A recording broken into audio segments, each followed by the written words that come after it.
পরীক্ষা নিরীক্ষা করে ধরা পড়লো ক্যান্সার। ক্যান্সার ধরা পড়লো, বাড়িতে এসে 10-15 দিন পর থেকে চিকিৎসা শুরু। বাড়ির যেটুকু জায়গা সম্পত্তি ছিল 13-14 শতক সব বেচে শেষ। বেচে চিকিৎসা হয়ে এ পর্যন্ত 16.5 লক্ষ টাকা ব্যয়। দর্শক, আজকে আমি রয়েছি একজন ক্যান্সার রোগীর কাছে, যিনার অবস্থা খুবই ভয়াবহ অবস্থা।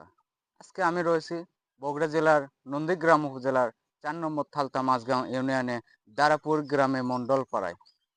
যিনাকে দেখতেছেন এনার নাম সুলতান। ওনার চিকিৎসা করতে করতে পরিবার একদম নিঃস্ব, যেখানে কিন্তু এনার পরিবারে এমনও সময় ইফতার সেহরি পানি দিয়ে করতে হয়।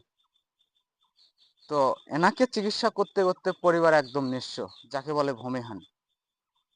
এনার পরিবারে যতটুক স্বর্ণ অলংকার গয়না ছিল বিক্রয় করছে, এবং পার্শ্ববর্তী থেকে দায় দেনা করে এনাকে চিকিৎসা করাচ্ছে। এবং সেই সাথে এনার যে সয় সম্পত্তি ছিল মোটামুটি আনুমানিক 14-15% জমি এবং বাড়ির জায়গা, সেটাও কিন্তু বিক্রি করছে তাকে রক্ষা করার জন্য বা তাকে বাঁচানোর জন্য। তো আপনারা আজকে এই মানবিক দৃষ্টিতে দেখে এনাকে কিছু সহযোগিতা করেন, যেন এনার সেই আপনাদের সহযোগিতায় দিয়ে এনার যেন পরিবার চলে, এবং সেই সাথে এনার যেন একটা মানে ভালো একটা চিকিৎসা যেন হয়। ইনিও বাঁচতে চায়, এই জন্যই এত কিছু করা। মোটামুটি 3 বছরে প্রায় 16 লক্ষ টাকা কিন্তু এনার পিছনে ব্যয় করে এই পরিবার। করার পরে এই পরিবার নিঃস্ব, এবং সেই সাথে পরিবারে কিন্তু 5টি মেয়ে আছে। 2টি মেয়েকে বিয়ে দেয় আর 3টি মেয়ে কিন্তু ঘরেই রয়েছে। তার মধ্যে এনার এই ঘটনা। আরাফাত হোসেন, গুণরায়, বগুড়া। আমার সমস্যা প্রথম ছিল রক্ত আমাশয়। রক্ত আমাশয় থেকে শুরু। মানুষে বলতো যে এটা রক্ত আমাশয়ের বুটি।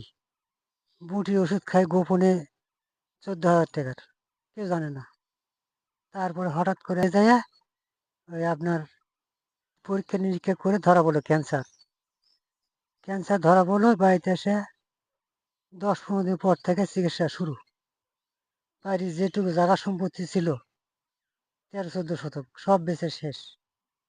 বেচে চিকিৎসা হয়ে এ পর্যন্ত 16.5 লক্ষ টাকা ব্যয়। এই এখন এই অপারেশন হয়নি, শেষ। আমার কাছে এখন বর্তমানে টাকাও নেই। এখন আরো 2টো অপারেশন হবে। সেটা হচ্ছে আপনার হার্নিয়া, পিত্তথলির পাথর এবং টিউমার। ক্যান্সারের কিছু অংশ থাকতে পারে। ডাক্তার বলছে 2টা কেমো দিতে হবে, তারপরে আপনার হবে, এই অপারেশন হবে। তো এই অবস্থায় ডাক্তার ছুটি দেয় আজ 7 দিন হয়। তো এখন একটা বাড়িতে বসে আছি, কিন্তু আমি উঠতে পারি না, হাঁটতে পারি না। ধরে ধরে তোলান লাগে, বসান লাগে। পায়খানা পায়খানা 2 দিক দিয়ে, পায়খানা রাস্তা বাইপাস করে দিয়েছে। এখন পায়খানা 2 দিক দিয়ে হয়। আগে পায়খানা পায়খানা হচ্ছিল না।